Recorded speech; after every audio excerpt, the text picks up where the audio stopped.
Hey, y'all, come look at this.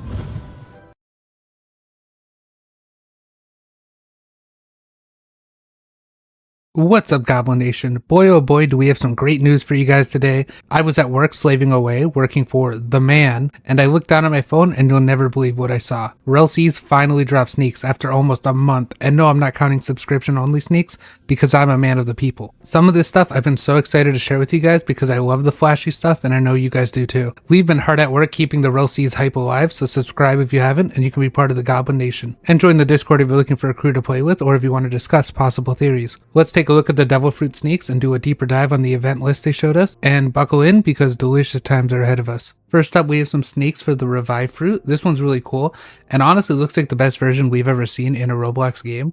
I especially like the skeleton form. I hope there's some way we can play as a skeleton. Maybe if you get revived, you become skeleton for a while. Although here's a little bit of a wild theory. What if, you know how zone fruits have half transformations? What if this one has a half transformation that makes you a skeleton? Could be cool. The biggest thing right now I hope they clear up is why there's a skeleton standing next to someone. Like, it might be just to show size, but I already see some people saying that maybe you can have skeleton minions and that's his minion. So I don't know, I hope they clear that up or maybe show it in action so we can actually see it. Alright, moving on, let's look at the transformation. Honestly, I think this is one of the best looking transformations we've seen. A lot of the zones have really cool models, but the visual effects and the green fire looks so nice. If you look between these two images here, you can see like the animation changes and there's like floating skulls. I wonder if that's part of the transformation effect when you first become the big version, or if it's possibly an attack. Honestly, if the skeleton minion theory is true, then I could see this being my favorite fruit. I'm going for Phoenix right now, but honestly the transformation and all the visual effects really convinced me for this one too. This is definitely one of the fruits where if I find it, it's going to be really hard not to eat it, because I'm trying to save up for Phoenix since you can only really have one. But this one looks so good. So next they showed off a bit of the Rumble finisher. This one also has a transformation, so we already know it's going to be top tier. Plus this finisher looks really cool. Here, I'll play it fully so you can see it and then I'll talk about it.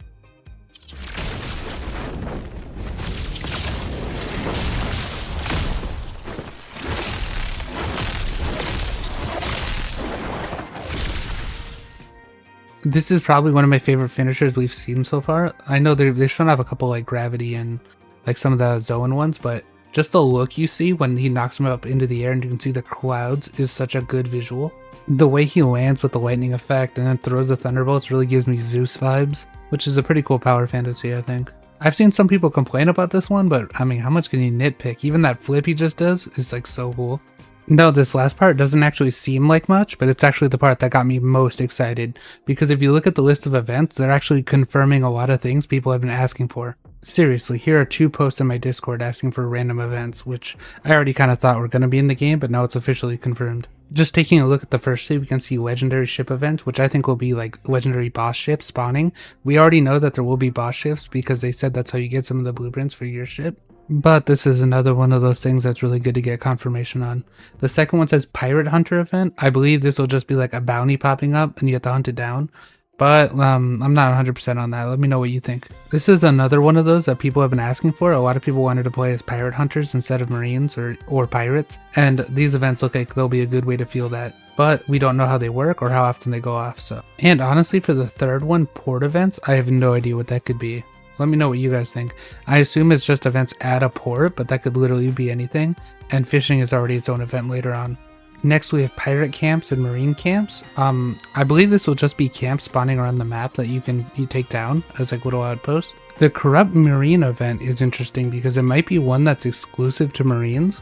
Like, it doesn't really make sense for a pirate to take down a corrupt marine. So maybe it's a marine exclusive event. And execution events is another huge one people have been asking for. Now I'm assuming this will be NPC executions, but it'd be really cool to see player executions too, especially if they have a really high bounty and they get captured. I just feel like you'd get some really cool events where people all around the server are going to help, and then some of them are going to stop the execution, and then some of them are going to like make sure it happens. Now let me know what you guys think, but does wildlife camp event confirm that we can make camps? Because I remember suggesting that and people thought it would be like a dumb idea. But, you know, to me it always made sense. You know, they always camp out when they get to a new island in the show. To me, wildlife camp event kind of seems like animals will go to your camp and maybe attack or do things like that. And wildlife raid event seems like they'll do the same thing but to a town instead. I think these could be really fun depending on, you know, what kind of wildlife variety there is. Obviously, if it's just deer, it might get kind of boring. But there are flying creatures and dinosaurs in the game, so if you imagine a dragon attacking a town, you know, it'd be like the intro to Skyrim. Man, the community has been so starved for any news that just like this wall of text is like the most exciting thing I've seen in months, you know, especially since it confirms so many things we've been asking for. Like a cooking competition, people have been asking for that too in my suggestions all the time. There's a lot of crews out there that want to be like, you know, chefs or, you know, like Sanji. Actually, now that I think about it, I have no idea how a cooking competition would even work. Like, I believe it's all level based, so, you know, like if you're higher level, you can cook better things. But a competition kind of makes it seem like there'll be a mini game you have to do. So I don't know. Let me know what you guys think. Now, I know you guys are absolutely burning with excitement about the fishing event. I know I am. First of all, fishing is one of the greatest mini games in all of these RPG types of games. Now, what makes this fishing event interesting is that it's not a fishing competition, it's a fishing event. So maybe that'll be like a time when the ocean starts giving you fish more often. You know, like some sort of like mass spawning event. I don't know how many of you remember, but a long time ago, they said there would be a very small chance to fish up a sea beast. Maybe that's one of the events, for example. Either way, I'm really looking forward to see what they do with fishing. Now, let me know what you guys think a challenger event is. Honestly, the name is so vague, it could mean anything. If I had to guess, I'd say it's like an NPC that shows up to challenge you randomly. I don't know what else it could mean. This almost feels like one of those things where I might be overthinking it, or maybe I'm just stupid for not getting it, but a challenger event could literally be anything. I don't know. And scammer event too, that one seems really vague too. Like, what does that mean by scammer? Like an NPC scammer? And this one makes me think that there might be like traveling merchants, and maybe the scammer is just a merchant with a chance to like steal from you, you know, or give you a bad deal. Maybe it's going to be like a shady black market vendor, I don't know. And the last one we have is called a spar event. This one seems a little more obvious, but I could be wrong too. I believe it's just going to be like a boxing match or like a one-on-one competition between two people. It's probably going to be players, but it also might be like a tournament style event if that's what they're going for. I just feel like they would have called it something else if that were true. Man, it's kind of tough because in a lot of these, it seems like you kind of have a good idea of what it could be, but we don't even know if they're going to be PvP or if they're all going to have NPCs, and that's going to make a huge difference, I think, in our theories. Man, and don't even get me started on what's blurred underneath, you know, like all that blurry text you can see on the right side. You can see 2 of these are actually finished. It says today's list. We don't know if that means that that's what he got done today, for example. You know, like he might pull up the same list every day and it's just like his to-do list for the day that he slowly works through over the week. Or if he plans on doing that all like just in one day. And now that the day's over, I'd be really interested to see how much he actually got through. Like,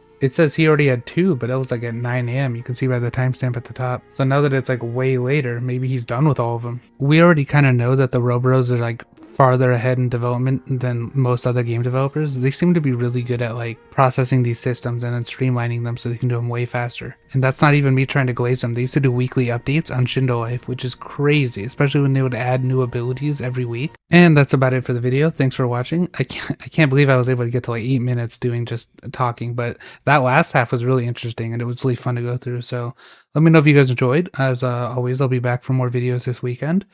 And subscribe if you haven't. Tune in next time. See ya.